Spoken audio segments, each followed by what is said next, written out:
कुन बेवकुफले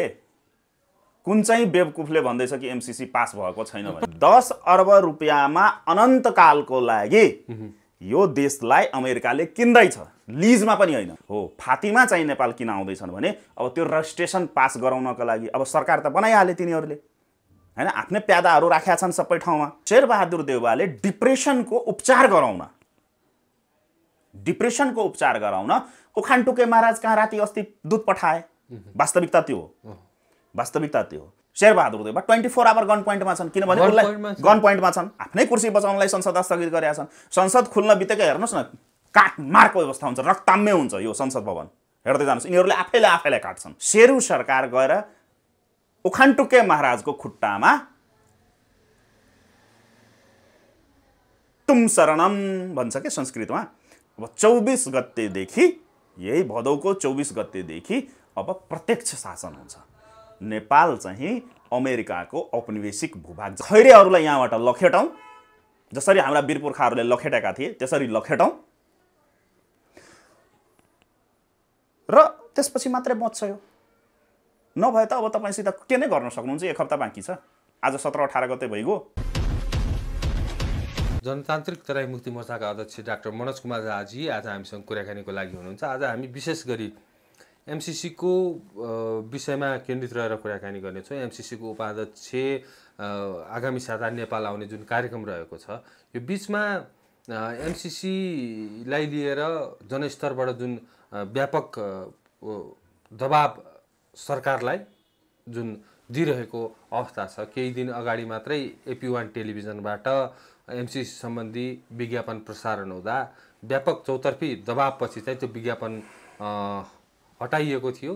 त्यो विज्ञापन प्रसारणमा जुन स्थगित गरिसकेपछि अहिले पछिल्लो समय एमसीसीलाई लिएर चाहिँ एमसीसीका उपाध्यक्ष नेपाल आउने विषयलाई लिएर राजनीति तरङ्गित बनेको छ। विशेष गरी आम सर्वसाधारण जनताले यसको विरोध गरिरहेका छन्। केही अभियानहरूले त बहिष्कार गर्ने, प्रतिकार गर्ने, एमसीसीका उपाध्यक्ष नेपाल आउने हो भने त्यसको प्रतिकार गर्ने घोषणा समेत गरिसकेको अहिलेको जुन अवस्था छ, यो बिचमा राजनीतिमा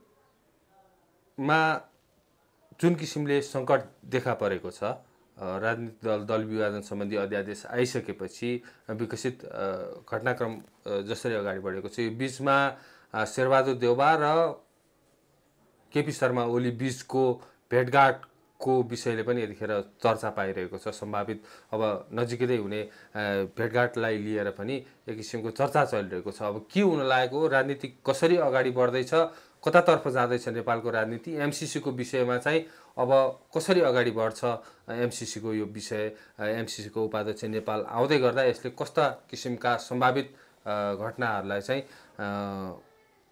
सङ्केत गर्दछ त, यो विषयमा कुराकानी गर्नेछ। स्वागत छ यहाँलाई इन्द्रणी खबरमा।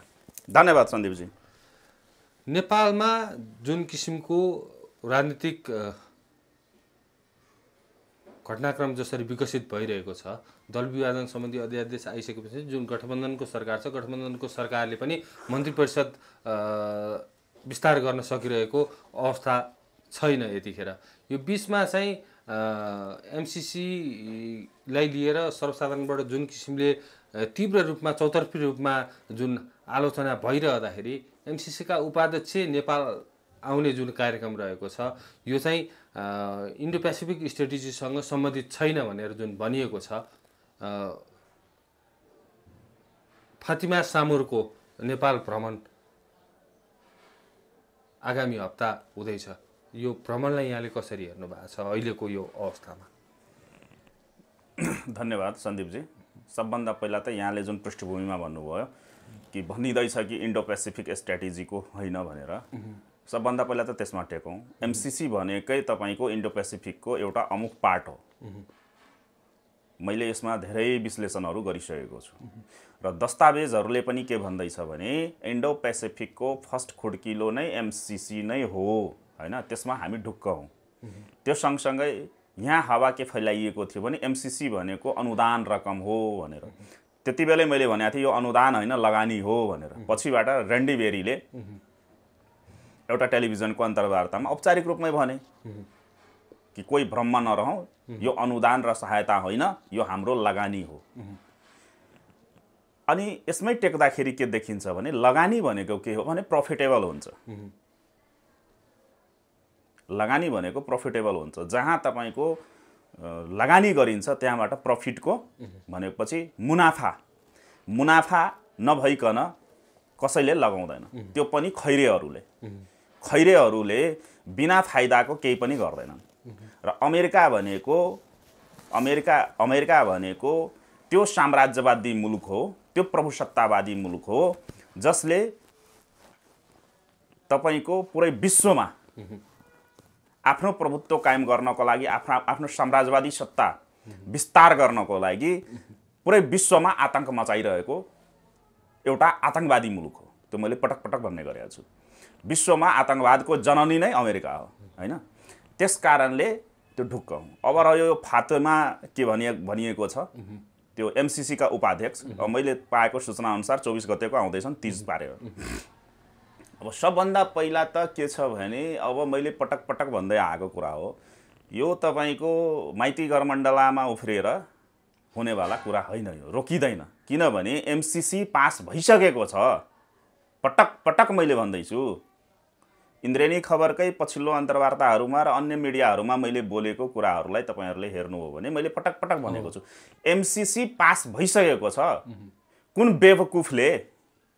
कुन चाहिँ बेवकुफले भन्दैछ कि एमसीसी पास भएको छैन भनेर? प्रतिवेदन नै सार्वजनिक भयो नि, 20 करोड भन्दा बढी रकम त खर्च भइसक्यो। त्यही त भन्दैछु त्यसकै विश्लेषण गरौँ। एमसीसी पास भइसकेको छ।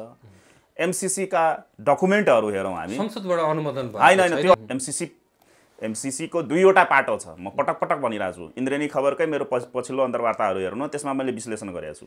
एमसीसी को दुईवटा पार्टहरू छ, बुझ्नुभयो? सबभन्दा पहिला एमसीसी को लगानी सम्बन्धी, यदि एमसीसी पास भएको छैन भने त्यो कार्यान्वयनमा कसरी गयो त? यही तपाईको भक्तपुरमा त्यसको संरचनाहरू बनिरहेछ। अनि यो अभियान कर्मीहरूले गएर त्यहाँ गएर तोडफोड गर्नु पर्दैन थियो त? ठुल्ठुलो त्यो युट्युबमा हाइलाइट हुनको लागि। अनि कतिपयले त रातमाटेमा गएर झन्डा गाडे नेपाली झन्डा। त्यही भन्दैछु, त्यो झन्डा गाडेर हुँदैन के, त्यतिर जाँदैछु। सबभन्दा पहिला के बुझ्नुस् भने, यही तपाईको भक्तपुरमा एमसीसी को संरचना तयार भइसक्यो, अफिसहरू निर्माण हुँदैछ, त्यहाँ भौतिक संरचनाहरू बन्दैछ, त्यहाँ भत्काउनु पर्यो नि त जनताले। यही भक्तपुरका जनताहरू किन सुतिरहेको त? त्यो युट्युबमा हामीले बोलिदिएको भरमा त्यो भ्युअर बढाएर र कमेन्ट र लाइक गरेर केही पनि हुँदैन।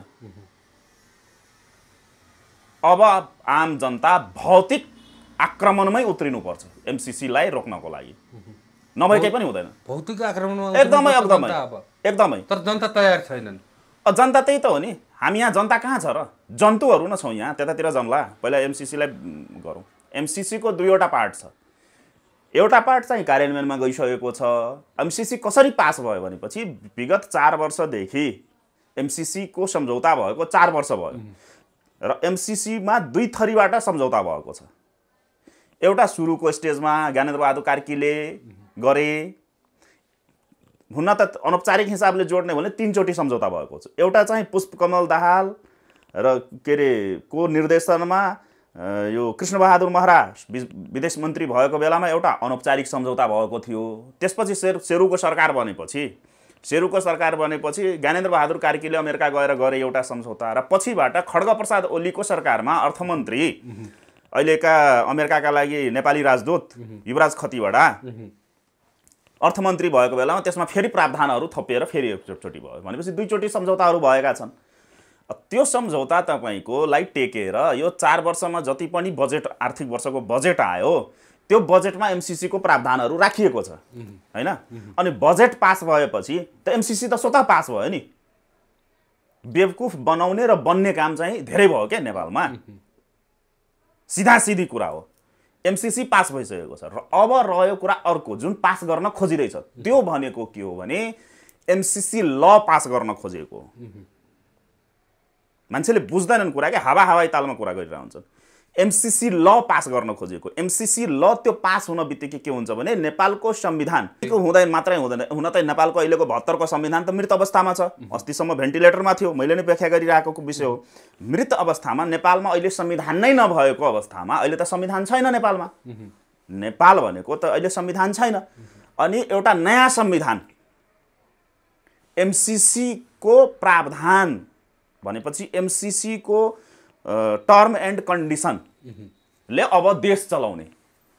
त्यही भएर यो विभिन्न जाल झेल प्रपञ्च जुन संविधानलाई विश्वको उत्कृष्ट संविधान बन्यो, 90% जारी गरेको संविधान भनियो हैन, अग्रगमनकारी संविधान भनियो, उपलब्धि नै उपलब्धिले भरिएको संविधान भनियो, जुन संविधानलाई र ती भनाउनेहरू ती ट्यागहरू विश्लेषणहरू जोड्ने व्यक्तिहरूलाई नै प्रयोग गरेर चर्च र पश्चिमा शक्तिहरू अमेरिकाहरूले मिलेर के गरे भने तिनीहरूलाई फुर्काएर यस्तो संविधान बनाए, भाँडभैलो संविधान, कामै नलाग्ने हैन, कामै नलाग्ने राष्ट्रघाती जनघाती संविधान बनाउन लगाए र फेरि तिनीहरूलाई नै प्रयोग गरेर यो संविधानलाई सडकमै सार्वजनिक रूपमा बलात्कार गरेर भेन्टिलेटरमा पुर्याई पछिबाट न्यायालयलाई अगाडि बढाएर यसलाई मृत घोषणा गराए।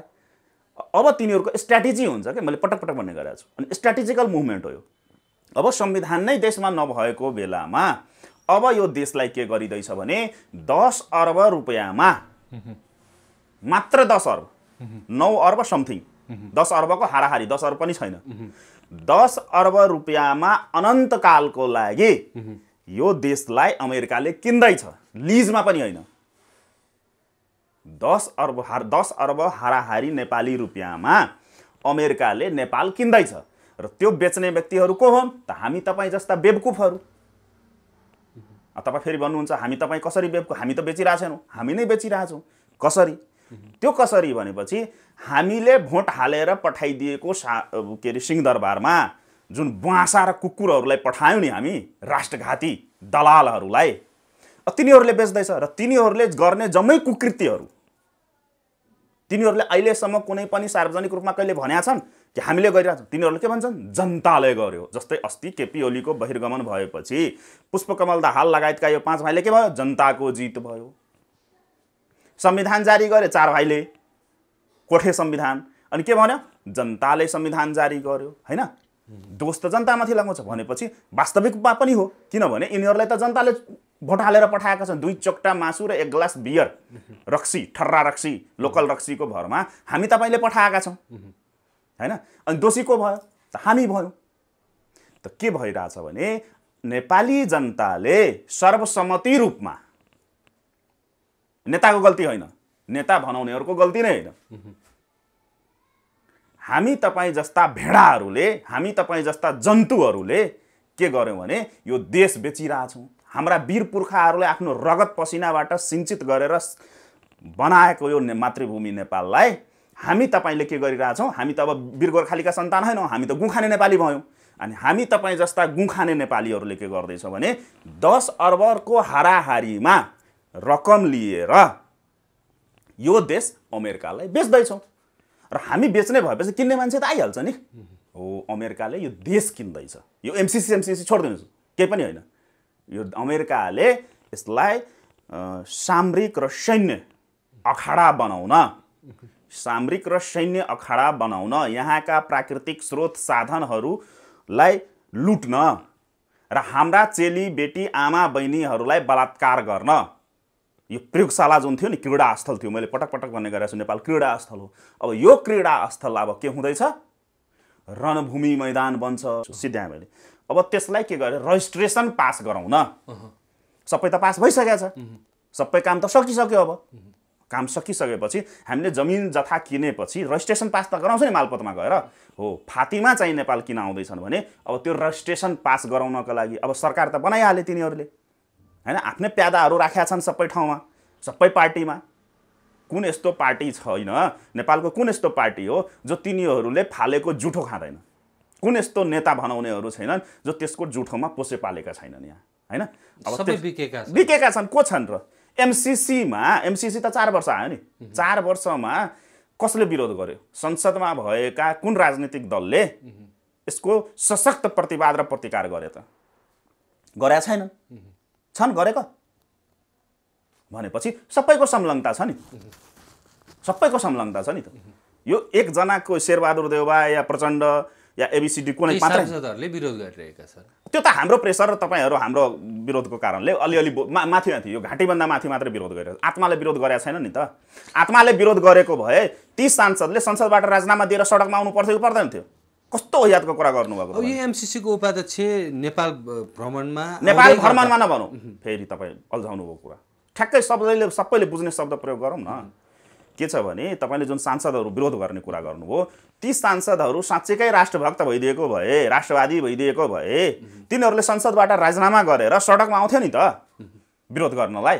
त्यो विरोध गरेको जस्तो गर्ने भएर मात्रै हुँदैन नि त, यहाँ देशै विलय भइसक्यो त्यो हो। र फातिमा नेपाल भ्रमणमा आउँदैछ, देश विलय भइसक्यो, विलय भइसक्यो। तपाईँको केही वर्षपछि त भन्दैछु, फातिमा नेपाल भ्रमणमा आउँदै छैनन्। उनी चाहिँ के गर्दैछन् भने नेपालको रजिस्ट्रेसन पास गराउँदैछ। अब फातिमाको 24 गतेको भ्रमणपछि नेपाल औपचारिक रूपमा अमेरिकाको उपनिवेश हुन्छ, यहाँ सैन्य अखाडा बन्छ औपचारिक रूपमा। त्यसको लागि औपचारिकता दिनको लागि छिमेकी मुलुक चीन त्यसै हेरेर बसेको छ होला अहिलेको अवस्था। चीन भनेको व्यापारिक मुलुक हो, चीन भनेको व्यापारिक मुलुक हो। चीनलाई आफ्नो सुरक्षा पेसिफिक स्ट्र्याटेजीसँग सम्बन्धित भइसकेपछि त्यसलाई नजिकबाट निहालेर बसेको होला। त्यो त मैले भनेको छु, मेरो पछिल्लो अन्तर्वार्तामा पनि आएको थियो कुरा। चीन चाहिँ नजिकबाट निहालेर बसेको छ, तर चीन माथि भर पर्नु, अब चीनलाई हामीले किन कोट्याउनु पर्यो? चीनमाथि हामी किन भर पर्नु पर्यो? अब नेपालीले नै आफ्नो देश लिजमा दिएपछि या बिक्री गरेपछि चीनको के टाउको दुखाइ भयो त? त्यसले त आफ्नो सुरक्षा त गरिहाल्छ नि, बुझ्नु भएन? अग्रसर त हामी हुनु पर्यो नि, हामी अर्कामाथि किन निर्भर हुने? आज अमेरिकालाई लखेट्नलाई तपाईँ चीन गुहार्नुहुन्छ, भोलि त्यही चीन आएर तपाईँलाई कब्जा गर्यो भने तपाईँ के गर्नुहुन्छ?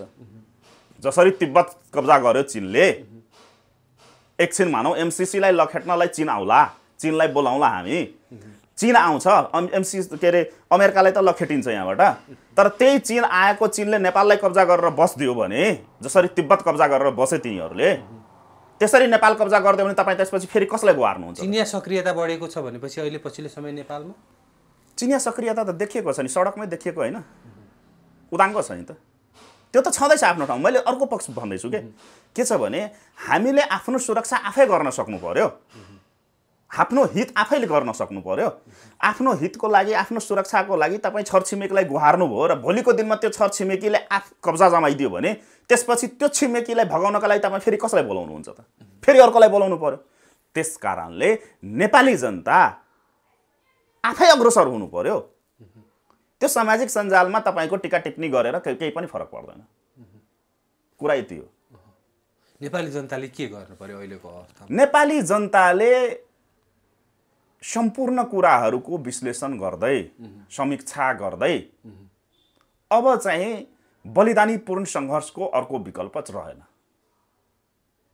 एउटै कुरा मैले पटक पटक भन्ने गरेको छु। अब नेपालीको काँधमा यस्तो जिम्मेवारी आइपुगेको छ, त्यो जिम्मेवारी भनेको के हो भने बलिदानीपूर्ण सङ्घर्ष। यति दिन नेपालीले के गरे भने विदेशीका खेतालाहरूलाई, बहसाहरूलाई सत्तामा पुर्याउनको लागि आफ्नो रगत बगाए। यो 30-32 वर्षमा, यो 70 वर्ष भनौँ न, यो 70 वर्षको इतिहास 2007 सालपछि नेपाली जनताले रगत केका लागि बगाएका रहेछन् भनेपछि विदेशीका खेतालाहरूलाई, विदेशीका एजेन्टहरूलाई, विदेशीका दलालहरूलाई, विदेशीका अवैध सन्तानहरूलाई सत्तामा पुर्याउन, देशलाई भड्खालोमा हाल्न र देशलाई विसर्जन गर्ने तत्त्वहरूलाई सत्तामा पुर्याउनको लागि बलिदान दिएका रहेछन्, रगत बगाए। त्यो त प्रमाणित भयो पटक पटकको सङ्घर्षले। त्यहाँबाट माथि उठेर जसरी हाम्रा वीर पुर्खाहरूले यो देश निर्माण गर्न र यो देशको स्वाभिमान बचाउनको लागि, स्वाधीनता बचाउनको लागि जसरी अङ्ग्रेजहरूसित खुकुरी हातमा लिएर नाङ्गो एउटा खुकुरीको भरमा पानी पनि नखाएर जसरी भिडेर तिनीहरूलाई भगाए, त्यो वीर पुर्खाहरूको बलिदानी सम्झेर अब फेरि अबको नयाँ पुस्ताले आफ्ना वीर पुर्खाहरूको अनुसरण गर्नु पर्यो, न कि यी विदेशी दलालहरूले भनेका कुरा मानेर रगत बगाउने होइन। अब बलिदानीको अर्को विकल्प छैन। अहिले ओली र देउबा बीच भेटघाटको कुराले एक किसिमको चर्चा पाएको छ। भेटघाटलाई कसरी हेर्न सकिन्छ? मन्त्री परिषद विस्तार गर्न नसकिरहेको अहिलेको अवस्थामा एमसिसीका उपाध्यक्ष नेपाल आउँदै गर्दाखेरि हुने भनिएको यो भेटघाटलाई कसरी हेर्न सकिन्छ?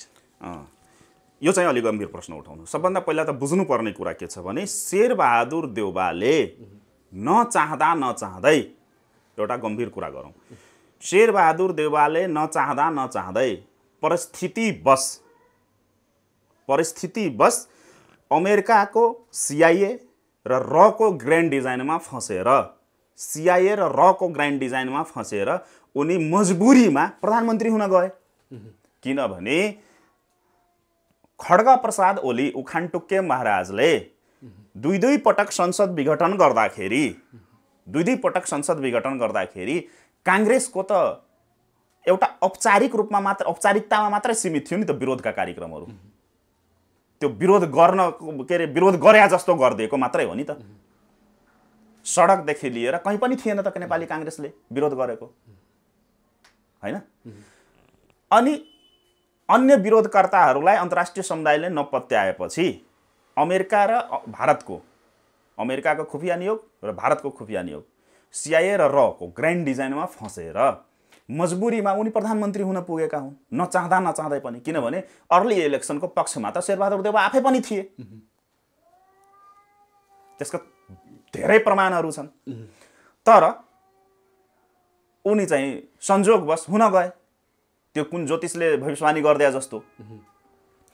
अबको अवस्था के छ भने त्यही दिन मैले जुन दिन शेरू सरकारको गठन भयो त्यही दिन मैले भनेको छु, इन्द्रेणी खबरमै पनि भनेको छु, मैले 2-3 चोटि भनिसकेको छु, यो भनेको अहिलेको शेरू सरकार भनेको 100 दिने सरकार हो। मैले त्यही दिन यसको भविष्यवाणी गरिदिएको थिएँ। अरू जसुकैले जेसुकै विश्लेषण गरे पनि मेरो विश्लेषण म अहिले पनि त्यसमा अडिग छु। अहिलेको सरकार भनेको 100 दिने सरकार हो। त्यसका कारणहरू धेरै पाटोहरू छन्, जस्तै कि सिद्धान्त नै नमिलेका, विचार नै नमिलेका, गतिविधि नै नमिलेका। अर्को कुरा स्वार्थ लिप्सामा भएका व्यक्तिहरू। 25 वटा संविधानले परिकल्पना गरेको छ 25 सदस्यभन्दा बढी मन्त्रीमण्डल गठन गर्न पाउने। हुन त अध्यादेश ल्याएर जे पनि गर्न पाइन्छ यहाँ, हैन? जसरी देश एमसिसीलाई बेचिँदैछ, हुन त यिनीहरूले 4-5 जना त छन् नि देश चलाउने भनेको। यो 4-5 जना एउटा कोठामा बसेर जे पनि निर्णय गर्दा हुन्छ। अब 25लाई 125 सदस्य मन्त्रीमण्डल पनि गठन गर्न सकिन्छ, या सबै सांसदलाई मन्त्री बनाउन पनि पाइन्छ। यहाँ त रोकटोक गर्ने त कोही पनि छैन, किनभने यो देशमा जनता पनि छैन। र के अरे अभियान के भनिन्छ त्यसलाई, नागरिक समाज भनेको त दलहरूसित बाँधिएका नागरिक समाज हुन्, हैन? डलर खाएर विरोध गर्ने र समर्थन गर्ने नागरिक समाज छन् यस देशमा भनेपछि एज अ होलमा यहाँ त विरोधी विपक्षी त छँदै छैन, यहाँ। अनि सबैलाई चाहिएको छ। त्यसले गर्दाखेरि के छ भने त्यसले गर्दाखेरि भोलिको दिनमा अध्यादेश ल्याउला शेरूले र भन्देला जम्मै सांसद मन्त्री हुन पाउने भनेर। त्यसको कल्पना पनि त्यो झुटो नहोला सक्ला, त्यो पनि एउटा परिवेश छ नेपालमा। तर अहिलेकै व्यवस्थालाई टेक्ने हो भने 25 सदस्य मन्त्रीमण्डलको त परिकल्पना गरिएको छ र 5 भाइलाई मात्रै मान्यो भने या त 5-5 वटा मन्त्रालय दिनु पर्यो सबभन्दा पहिला, 3-4 वटा कोणबाट हामीले बुझ्न सक्नुपर्छ, या त बराबर इक्वली बाँड्नु पर्यो पहिलो कुरा। अनि 5-5 वटा मन्त्रालय सबैको भागमा जान्छ प्रधानमन्त्री सहित, त्यो छ अवस्था। अर्को कुरा के छ भने एउटै मन्त्रालयमा सबैको दाबी छ। मालदार मन्त्रालय जसलाई भनिन्छ, मलाइदार मन्त्रालय जसलाई भनिन्छ, भ्रष्टाचार इजिली गर्न पाउने। नेपालमा मन्त्रालयहरूको के छ भने 2 क्राइटेरियाका मन्त्रालयहरू छन्, एउटा इन्डाइरेक्ट भ्रष्टाचार, एउटा डाइरेक्ट भ्रष्टाचार। बुझ्नु भएन? अब सब एउटै मन्त्रालयमा तपाईँको 5 जनाको दाबी छ।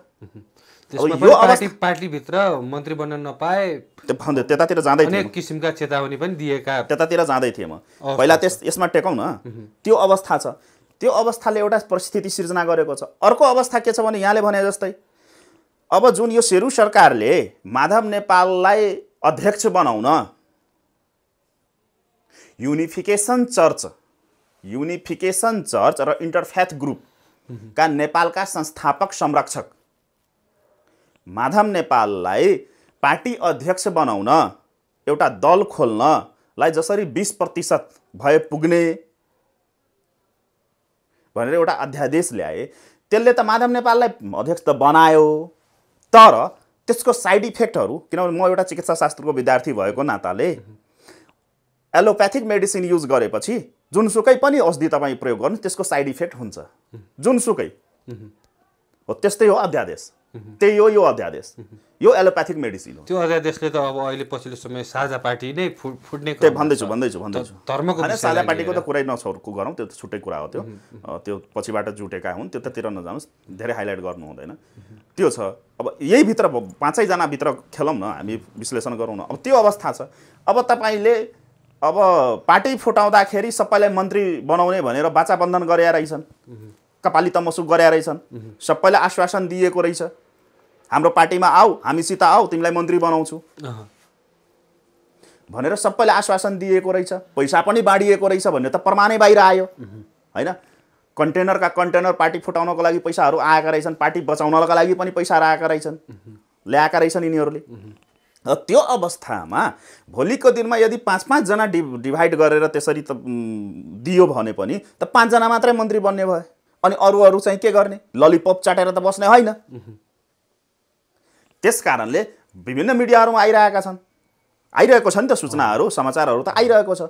भनेपछि के छ भने अब र अर्को कुरा, यो मधेसका गद्दार के अरे उपेन्द्र यादव, मधेसका गद्दार उपेन्द्र यादवले प्रेसर दिइरहेको अवस्था छ यो अध्यादेशलाई निष्क्रिय गर भनेर।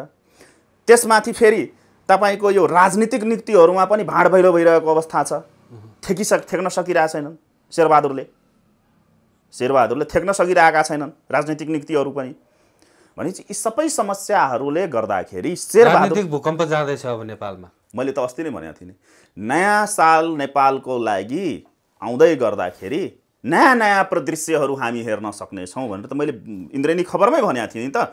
मेरो चैतको अन्तिम हप्ताको नयाँ सालको 1 दिनभन्दा पहिलाको अन्तर्वार्ता हेर्नुहोस् न, रिपिट गरेर मैले त्यसमै भनेको छु नि। त्योभन्दा भिन्न परिदृश्य त छैन नि। मैले अहिलेसम्म भन्दै आएको कुराभन्दा त नेपालको राजनीति भिन्न भएको छैन नि। हो, त्यही हो। त्यो परिस्थितिहरूले गर्दाखेरि शेरबहादुर देउवा राति निन्द्रा लागिरहेको छैन। जतिसुकै प्याग लगाए पनि जडियै हो नि त, शेरबहादुर देउवा त जडियै हो। उसले प्याग नहानिकन उसलाई निन्द्रै आउँदैन होइन। तर जतिसुकै प्याग लगाए पनि उसको निन्द्रा हराएको अवस्था छ। भनेपछि होसिएर त उनी प्रधानमन्त्री भए परिस्थितिवश, तर थेक्न सक्ने अवस्था छैन। अर्को अवस्था के सिर्जना भयो भने देशमा, मैले नै इन्द्रेणी खबरमै पनि पछिल्लो अन्तर्वार्तामा भनेको थिएँ कि देश अब बाइबल भर्सेस गीतामा जाँदैछ। बाइबल भर्सेस गीतामा जाँदैछ। एउटा पक्ष चाहिँ होली वाइन पक्ष यहाँ अब स्पष्ट रूपमा कित्ताकाट हुँदैछ देशमा, त्यो राजनीतिक दलहरूमा पनि देखिन्छ त्यो। भने अर्को पक्ष एउटा तपाईँको हिन्दुत्वलाई लिएर त्यसरी हुँदैछ। यो सबै देउबाको भेटघाट पनि यसमै सम्बन्धित छ, त्यसमा जाँदैछु म, सिद्ध्याएँ मैले। अब त्यो परिदृश्य छ भनेपछि अब तपाईँको यो 5 भाइको अनैतिक गठबन्धन जुन थियो त्यो लगभग भत्किसकेको अवस्था छ। त्यसमा के छ भने 5 भाइको गठबन्धन, बाबुराम एकातिर छन्, अब जसपाभित्रै तपाईँको उपेन्द्र यादव एकतिर छ भने बाबुराम अर्कोतिर छन्, त्यहाँ दुईटा फ्र्याक्सन छ। माधव नेपाल आफ्नै बाटो छ, प्रचण्ड आफ्नै रणनीतिमा छन्, ढाडमा टेकेर टाउकोमा हान्ने। र शेरबहादुर देउवालाई दुध र माछा दुईटै वर्जित भएको अवस्था छ। यो सबै गतिविधिहरूलाई हेर्दाखेरि वाक्क र दिक्क भएर फ्रस्ट्रेसन, शेरबहादुर देउवा फ्रस्ट्रेट भइसके, फ्रस्ट्रेसनमा गइसके, डिप्रेसनमा गइसके। शेरबहादुर देउवा डिप्रेसनमा गइसकेका छन्। त्यो डिप्रेसनमा गएको बेलामा अब के गरे भने अब अर्को कसित हार गुहार गर्ने भनेपछि खड्गप्रसाद ओली। किनभने नेपालको राजनीतिमा 2045-46 को राजनीति पछि परिदृश्य र पछिल्लो तपाईँको यो 15 वर्ष 17 वर्षको राजनीतिलाई केलाउने हो भने नेपालको राजनीतिको चतुर खेलाडी भनेर खड्गप्रसाद ओलीलाई भनिन्छ। त्यो ध्रुव सत्य हो। अब शेरबहादुर देउवाले आफ्नो डिप्रेसनको, जुन डिप्रेसनमा गएका छन्, शेरबहादुर देउवाले डिप्रेसनको उपचार गराउन डिप्रेसनको उपचार गराउन उखानटुके महाराज कहाँ राति अस्ति दूत पठाए। वास्तविकता त्यो हो, वास्तविकता त्यो हो, उपचार खोज्न। किनभने यहाँ नेपालको संसदीय राजनीतिको अहिलेसम्मको सबभन्दा विशेषज्ञ डाक्टर भनेको उखानटुके, स्कुलको अनुहारै नदेखेका व्यक्ति 3-3वटा PhD को सर्टिफिकेट छ उसित, मानार्थ हैन। भनेपछि नेपालको राजनीतिको सबभन्दा ठुलो डाक्टर मानिन्छ अहिले। नेपालको राजनीति भनेको 2वटा व्यक्तिको इर्दगिर्द घुमिरहेछ क्या छेउछाउमा। त्यो एउटा भनेको पुष्पकमल दाहाल नाम गरेको आतंकवादी र अर्को भनेको खड्ग प्रसाद ओली उखानटुके महाराज। यी दुईजनाको छेउछाउ घुमिरहेछ भनेपछि आफ्ना भाइहरूले, भाइ भारदारहरूले लात हानिरहेको अवस्थामा, बिहान दिउँसो बेलुका जति बेला पनि लात्ताले हानिरहेको बेलामा शेरबहादुर देउवाको अवस्था के छ भने बालुवाटारमा बिहान दिउँसो बेलुका नै कुटाइ खाइरहेछन् उनी आफ्नै भाइ भारदारबाट। त्यस्तो अवस्थामा उपचार गराउनका लागि त्यहाँ पुगेका थिए। एउटा परिदृश्य त्यो छ। अब अर्को परिदृश्य जोरौँ। अर्को परिदृश्य के छ भने शेरबहादुर देउवा गन पोइन्टमा छन्। शेरबहादुर देउवा 24 आवर गन पोइन्टमा छन्। किनभने उनलाई गन पोइन्टमा छन्। अब गन पोइन्टमा कसरी छन् भने उनलाई बनाइदिएको श्री 8 सरकारको उपाधि लगाइदिएको शेरबहादुर देउवालाई विश्वको असक्षम राजनीतिक व्यक्ति, विश्वकै असक्षम राजनीतिक व्यक्ति हुनु नि शेरबहादुर। किनभने 4 चोटिसम्म प्रधानमन्त्री हुँदाखेरि एउटा भाषणको भाँच्न नसक्ने मान्छेले 5औं चोटि भन्दा के नै उखेल्न सक्छ र? बुझ्नु भएन? र आफैलाई असक्षम घोषणा गरेका व्यक्ति हुन्। आजसम्म संसारमा कुनै पनि मानव जातिले आफूलाई असक्षम घोषणा गर्दैनन्। तर शेरबहादुर देउवा नै ती व्यक्ति हुन् जसले आफैलाई असक्षम घोषणा गरे र त्यो पटक गरेका छन्। चाहे त्यो पार्टी सभापतिको हिसाबले होस्, चाहे प्रधानमन्त्रीको हैसियतमा होस्। भनेपछि त्यो अवस्थामा उनलाई जसले बनाइदिए, CIA को इसारामा बन्या हुन्, सपोर्टमा।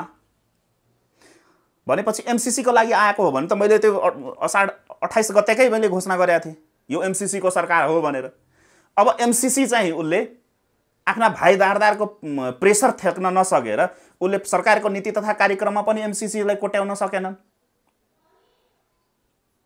संसदमा पनि टेबल गर्न सकेका छैनन्। संसद स्थगित गरिएको छ। मैले एउटा अर्को भविष्यवाणी गरेको थिएँ, संसद स्थगित गरेन भने जान्छ यो सरकार। अनि आफ्नो कुर्सी बचाउनलाई संसद स्थगित गरेका छन्। आफ्नै कुर्सी बचाउनलाई संसद स्थगित गरेका छन्। संसद खुल्न बित्तिकै हेर्नुहोस् न, काटमारको अवस्था हुन्छ, रक्ताम्य हुन्छ यो संसद भवन। हेर्दै जानुहोस्, यिनीहरूले आफैलाई काट्छन्। त्यो अवस्था हुँदैछ। भनेपछि CIA को प्रेसर त्यतिकै छ यसमाथि। कुन बेला चाहिँ सुलेमानी बनाइदिन्छ ठेकान छैन। जुन CIA ले दरबार हत्याकाण्ड गराउन सफल भए, जुन CIA ले तपाईको मदन भण्डारीलाई खोलामा बगाइदिए, त्यसको लागि त शेरबहादुर देउवा त कुनै ठुलो कुरा हैन नि त। बुझ्नु भएन? त्यसकारणले अब यी सबै परिदृश्यहरूलाई हेर्दाखेरि शेरू सरकार गएर उखानटुके महाराजको खुट्टामा तुम शरणम भन्छ के संस्कृतमा, तुम शरणम भएको अवस्था छ। अब उखानटुके महाराजले आशीर्वाद दिए भने शेरबहादुरको ज्यान पनि बच्छ, सरकार पनि बच्छ। यदि उखानटुके महाराजले तथास्तु भनेर दिएनन् भने शेरू त गयो, इतिहासको पन्नामा सीमित हुन्छ। एउटा परिदृश्य छ। अब अर्को के छ भने मैले पाएको सूचना अनुसार अर्को परिदृश्य के छ भने शेरूले के भने उखानटुके महाराजलाई अस्ति पठाएको दूतबाट भन्न के लगायो भने मैले गल्ती गरेँ, गल्ती बिसाएँ मैले, अब जे भयो तपाईकै मुद्दामा हामी टेक्छौँ, अर्ली इलेक्सनमा जाउँ न त। भनेपछि मध्यावधिको बार्गेनिङ पनि गरिरहेछन्। तर उखानटुके महाराजले जवाब दिइसके, यदि अर्ली इलेक्सनमै जानु थियो भने यति नटङ्की किन गरेको? मैले त त्यही भएर मैले त तिमी जे दृश्य अहिले देखिरहेछौ र भोगिरहेछौ त्यही दृश्य भोगेर नै मैले यो स्टेप चालेको थिएँ। अब भोग तिमी। खड्ग प्रसाद ओलीले स्पष्ट भने जुन तिमी अहिले भोगिरहेछौ त्यो त मैले 3 वर्ष झेले नि त। त्यही झेल्न नसकेर वाक्क दिक्क भएर मैले नयाँ जनादेशमा जाउँ भनेर मैले घोषणा गरेको बेलामा तिमीले त्यस्तो नटङ्की किन गर्यौ त? अब गरी खा, म चाहिँ रमिता हेरेर ताली पिटेर बस्छु भनेर यो अवस्थाहरू छ अहिलेको देशमा। MCC सँग सम्बन्धित छैन यो सबै मैले अस्ति नै भने यो देश नै तपाईको पछिल्लो 7-8 महिनादेखि, अहिले होइन, पछिल्लो 7-8 महिनादेखि यो जति पनि नाटक नौटङ्कीहरू भइरहेको छ त्यो सरकारभित्र होस्, त्यो सिंहदरबारभित्र होस्, या बानेश्वर गृह संसद भवनभित्र होस्, या सडकमा होस्, यो जति पनि हामीले रमिताहरू हेरिरहेछौँ, भोल्गिरहेछौँ, झेलिरहेछौँ, यो सबै परिदृश्य भनेको एमसीसीले जन्माइदिएको परिदृश्य हो। देशमा यसरी राजनीतिक रूपमा अस्थिरता यसरी निम्तिरहँदाखेरि बाह्य शक्तिहरू कसरी खेलिरहेका छन् नेपालमा यतिखेर? भनिरहेको छु त, अघि नै देखि भन्यो, धेरै अन्तर्वार्तामा पनि भनिरहेको छु। बाह्य शक्ति भनेको, खेल्ने भनेको तिनीहरूले आफ्नो यहाँ अवैध रूपमा नाजायज सन्तानहरू जन्माएका छन्। सबै देशले आफ्नो हिसाबले, यहाँ त सबै दलहरूमा, यहाँ त नेपाली त छैनन् नि, मैले त पटक पटक भन्ने गरेको छु, यो दलहरू जुन हो, यो पसलहरू, राजनीतिक पसलको नाममा राजनीतिक पसलहरू त खोलिएको छ र ती पसलहरूमा आफ्ना स्वार्थपूर्तिका लागि नजायज औलादहरू, नजायज सन्तानहरू त जन्माएका छन्। अब एउटै पार्टीमा फेरि यस्तो छैन कि कुनै एउटा अमुक पार्टी कुनै देशको लबिङ हुँदैन के, एउटै पार्टीमा, एउटै सङ्गठनमा तपाईको विभिन्न देशका एजेन्टहरू छन्। त्यो त हामीले पछिल्लो पटक त हेऱ्यौँ नि त, देखिरहेछौँ, भोगिरहेछौँ नि त हो। ती माध्यमबाट तिनीहरूले खेलिरहेको अवस्था हुन्छ र अब चाहिँ अबको 1 हप्तापछि 24 गतेदेखि त्यो अवैध सन्तानहरूलाई को काम सक्यो। नेपालमा जुन स्वार्थको लागि यो 70 वर्षमा, 70 वर्षदेखि विभिन्न नाममा विभिन्न खोलहरू ओढाएर सन्तानहरू अवैध रूपमा जन्माउने काम गरेका थिए विदेशीहरूले, र जे स्वार्थहरू थियो त्यो स्वार्थ पूर्ति भइसक्यो। अब यिनीहरूको काम सक्यो। अब 24 गतेदेखि, यही भदौको 24 गतेदेखि अब प्रत्यक्ष शासन हुन्छ। नेपाल चाहिँ अमेरिकाको औपनिवेशिक भूभाग, जसरी चीनको औपनिवेशिक भूभाग तिब्बत हो हैन, त्यसरी नै अमेरिकाको औपनिवेशिक भूभाग नेपाल हुँदैछ। 24 गते रजिस्ट्रेसन पास हुँदैछ। अब यसलाई चाहिँ ठ्याक्कै समाधान गर्ने, देशलाई बचाउने, वैदेशिक हस्तक्षेपबाट चाहिँ मुक्त हुने दीर्घकालीन उपाय चाहिँ के त? एक लाइनमा यसको जवाब छ। मैले पटक पटक भन्दै आएको, स्व आत्मसमीक्षा गरौँ, सम्पूर्ण कुराहरू, गतिविधिहरूको सूक्ष्म रूपमा विश्लेषण गरौँ, दलको झण्डा त्याग्ने होइन, जलाउँ। दलको झण्डा, जसले दलको झण्डा बोकेका छन् तिनीहरूले दलको झण्डा जलाउने हो स्वस्फूर्त रूपमा। नेपाली झण्डा बोकौँ, नेपाली झण्डा बोकौँ। विभिन्न दूतावासहरूलाई बन्द गरौँ, तालचा लगाउँ। यी खैरेहरूलाई यहाँबाट लखेटौँ, जसरी हाम्रा वीर पुर्खाहरूले लखेटेका थिए त्यसरी लखेटौँ, र त्यसपछि मात्रै बच्छ यो। नभए त अब तपाईसित के नै गर्न सक्नुहुन्छ? 1 हप्ता बाँकी छ। आज 17-18 गते भइगयो, अब 1 हप्ता त हो नि। आउँदो बिहिबार, आज गर्न ठ्याक्कै 8औं दिन, ठ्याक्कै 8औं दिन रजिस्ट्रेसनै हुँदैछ। धुमधामका साथ तपाईको त्यो दिन लड्डुहरू बाँटिन्छ, हेर्दै जानुस् न। अहिले नै म भविष्यवाणी गरिदिरहेको छु। 24 गते नेपालमा दीपावली मनाउँछन् यी दलका नेताहरू। सबैले 5 स्टार होटलहरूमा पार्टी हुँदैछ त्यो दिन। त्यो दिन दीपावली। यसपालि नेपालमा दीपावली भदौमा हुन्छ। कार्तिक मङ्सिरमा हामी कार्तिकमा मनाउँथ्यौँ नि दीपावली, त्यो सरेर अब भदौमा आएको छ। यसपालि दीपावली यिनीहरूले भदौमा गर्दैछन् के। त्यो दिन दीपावली पनि हुन्छ, होली पनि हुन्छ। जसलाई गिफ्टहरू पाएका छन् अब त्यसमा पनि थप होला, बार्गेनिङ हुन्छ त्यसमा हैन। त्यो दिन पुरै रमिता हुन्छ यहाँ देशमा 24 गते र 25 गतेको सूर्योदय सँगसँगै नेपाल चाहिँ औपचारिक रूपमा यो चन्द्र सूर्य झण्डा उतारिन्छ, चन्द्र सूर्य झण्डा हटाइन्छ र अमेरिकाको एमसीसी को झण्डा, अमेरिकाको झण्डा नेपालमा गाडिन्छ औपचारिक रूपमा। हेर्दै जानुस्, त्यसकै तानाबानाहरू भइरहेको अवस्था छ। हस्, यहाँलाई धेरै धेरै धन्यवाद यो समय र संवादको लागि। धन्यवाद सन्दीपजी, मेरो तर्फबाट, मेरो सङ्गठनको तर्फबाट, इन्द्रेणी खबर परिवारलाई र यहाँलाई व्यक्तिगत रूपमा धेरै धेरै धन्यवाद।